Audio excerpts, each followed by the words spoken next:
Yes, sir. Gandang hapon po sa inyo, Senator Gatchalian. Magandang tanghali sa inyo, Attorney Dong, Attorney Earl. Magandang tanghali. Yes. Man, nabuhay Bali, pa. natawag po namin kayo ngayong tanghaling ito para po malaman natin ang mga bagong mga development po doon sa ating investigasyon po dito kay Mayor Alice Guo. Ano na po ang latest Senator dito sa ating patuloy na investigation sa Senado patungkol po kay Mayor Guo? Well, nag-issue ang Senado ng arrest order at kasalukuyang hinahanap siya. Sa ngayon, wala pa kami impormasyon kung nasaan yung kanyang kung nasaan siya o nasaan yung kanyang location. Ang nasa amin lang ngayon sa Senado dito ay si Ginang Nancy Gamo. Ito yung accountant ng Guo family na nakita rin namin yung kanyang pangalan sa mga papeles na konektado sa Pogo. Pero yung pamilya ni Alice Guo, yung mga family members niya, hindi pa rin nakikita ng Senate security at yung arrest order ibinigay na. No? Marami kasi silang address. So pinuntahan lahat yung mga address at ibinigay na, sinerve na itong arrest order sa mga address na nakarehistro. Okay. So, Senator, matanong ko po, si Attorney Earl Tan po to. So, ihintayin po muna na maaresto bago magkaroon ulit ng inquiry. So, mapepending si yung isang naaresto, no? Yeah, sana ganun, no? Sana na nandito na sila para magkaroon na kaagad ng pagdinig. Pero meron ng nakatakdang petsa, no? Na gagawin ng pagdinig. So, kung hindi pa rin sila sisipot at hindi pa rin mahanap, itutuloy na lang yung hearing dahil nandito na yung isang resource person na importante rin naman yung kanyang papel dito sa ginagawang investigation. Bali, Senator, bali patungkol naman po doon sa kanilang petisyon na inilaga ka, pinal po sa Korte Suprema. Ano na po ang, sa parte niyo po, nakapag-submit na po kayo ng komento para po doon sa petisyon nila sa Korte Suprema? Yung Senate lawyers natin ang nag-aasikaso niyan. Mga ganito, institutional kasi ang epekto niyan. So, yung buong institusyon ang re-responde. At sa pag-alam ko, naghahanda na sila ng kanilang reply dito sa petition na i-file nila Alice Guo. At ako naniniwala naman ako na magtatagumpay ang Senado dahil co-equal branch ang Senado at ito ay ginagawa naman natin in line with in aid of legislation. At marami na rin mga naging desisyon dyan pagdating sa ganitong in aid of legislation. Okay. Yes, totoo po yun. That is one of the legislative power, ano? So, talaga pong in aid of legislation, pwede pong ipatawag talaga yung mga resource person. So, ano po ba ang ine-expect ngayon na si Senator, si Mayor Guo po ba, nandito pa kaya sa Pilipinas? Sa mga information namin galing sa Bureau of Immigration, nandito pa. Si Alice Guo, si Go Huaping ay nandito pa. Sa mga formal, yung mga formal entry and exit points natin ay chinek lahat yun at wala namang lumalabas pang mga ganitong pangalan. Kahit na yung mga kapatid niya, walang ganun na lumalabas na ganung pangalan. Of course, ito yung mga formal entry and exit points natin. Pero alam rin naman natin may mga informal tayo, no? Tulad nung tinatawag nating backdoor or baka lang mayroong mga iba pang mga paraan para umalis siya ng bansa na hindi madedetect ng Bureau of Immigration. Tama po yun, Senator, kasi siyempre marami tayong mga pwedeng mapuntahan ng mga taong gustong umalis sa backdoor nga. Pero matanong ko naman po, Senator, doon sa mga cases po ngayon na na-file na laban kay Mayor Guo. Ano na ba po yung mga na-file na cases laban sa kanila, sa kanya, ng mga iba-ibang ahensya ng gobyerno natin? On the part ng Solgen, nag-file na sila ng petition to cancel yung kanyang birth certificate. At alam ko, padating na rin yung co-warrant to para matanggal siya sa pwesto. Nag-file na rin ang PAOK ng human trafficking case laban sa kanya. At ang AMLAC nag-file na rin ng freeze order para ma-freeze yung kanyang asset at yung mga ari-arian niya dahil nga sa money laundering. So far, itong tatlo ang naka-file. Pero alam ko may mga ipa-file rin ang COMELEC na narinig ko sa balita na magpa-file po ang COMELEC. Mag-investigate rin sila on their own dahil nga masyado naman obvious na itong mga nangyayari. At pangalawa, alam ko ang BIR rin ay mayroon rin silang sariling investigation ngayon dahil nga hindi nagtugma yung SALN at yung tax returns ni Alice Go.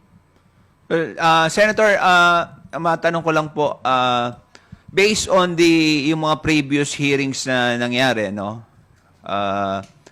Ano po ba yung mga nakikita nyong na batas na pwede po nating magawa ngayon dahil doon sa mga irregularities na nangyari, katulad po yung sa mga nagkaroon ng birth certificate na hindi naman pala Pilipino?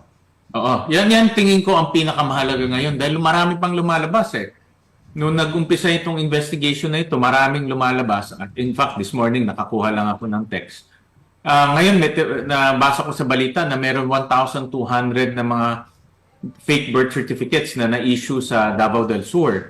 At may nakuha akong information kanina na meron ganitong racket rin sa iba pang region. Sa Region 3, sa Region 13.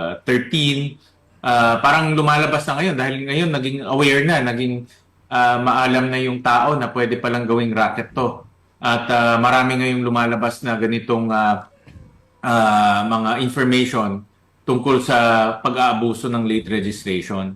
At yan yung isa sa pinakamahalagang legislative proposal namin, ayusin yung birth certificate system natin. Obvious na naaabuso to at obvious ginagamit to ng mga masasamang tao para kumuha ng birth certificate at eventually kumuha ng passport, kumuha ng national ID.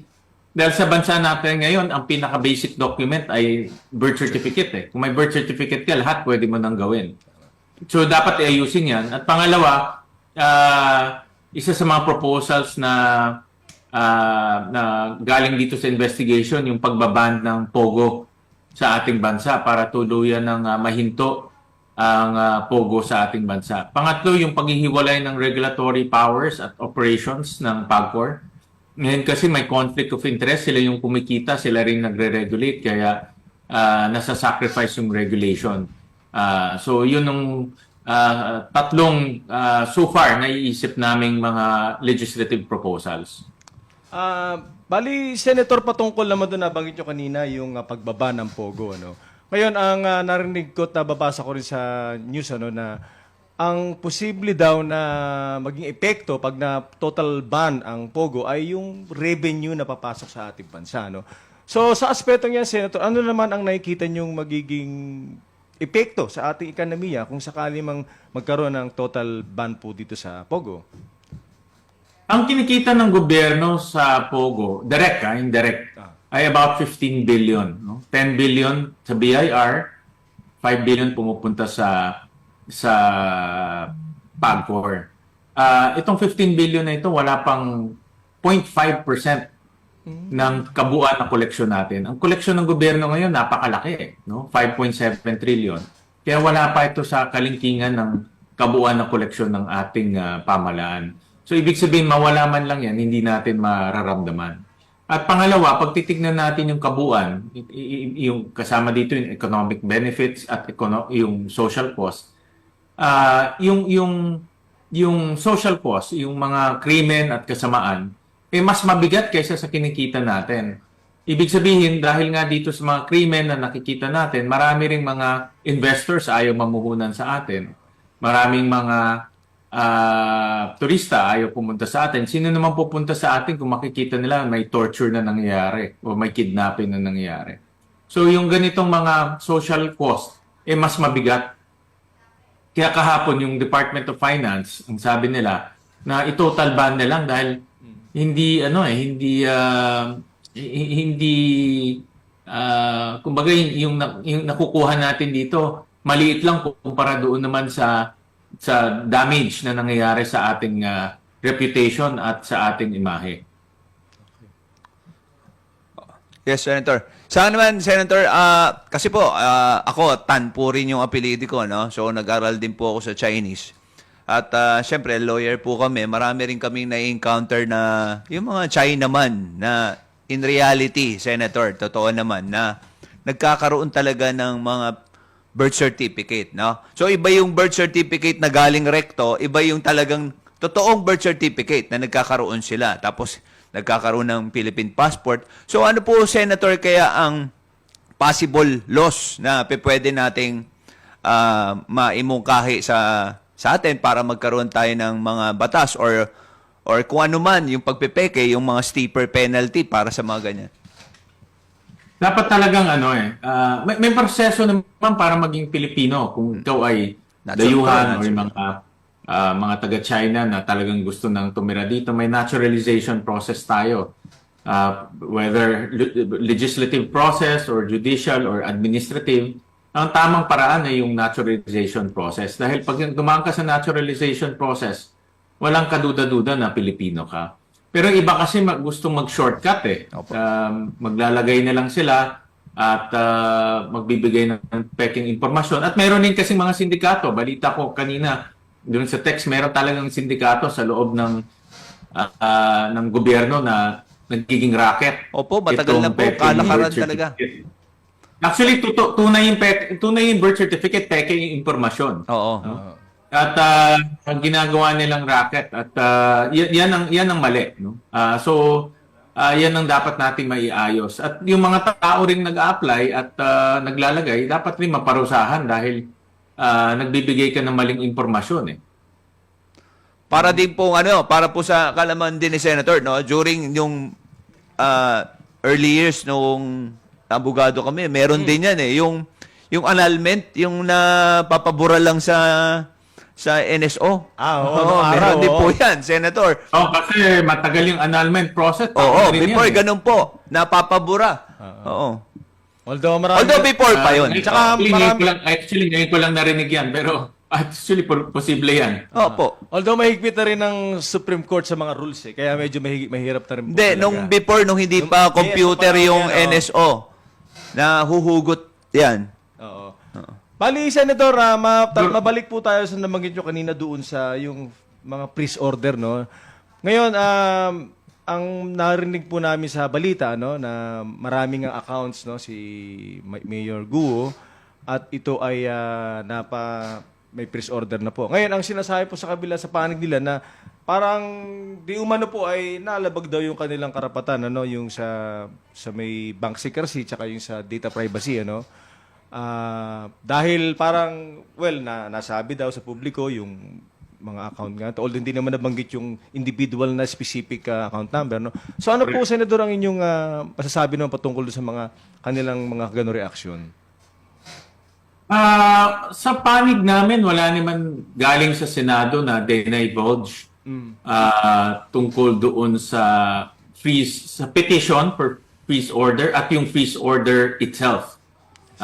Maingat ang Senado sa mga ganyan na paglalabas ng detalye. In fact, ina-advise rin kami ng mga Senate lawyers kung ano yung mga pwedeng ilabas, ano yung mga hindi pwede. At rinirespeto namin yan dahil Senado bilang kasama sa pagsasagawa ng batas, rinirespeto natin yan. Pero hindi natin mapipigilan yung mga media.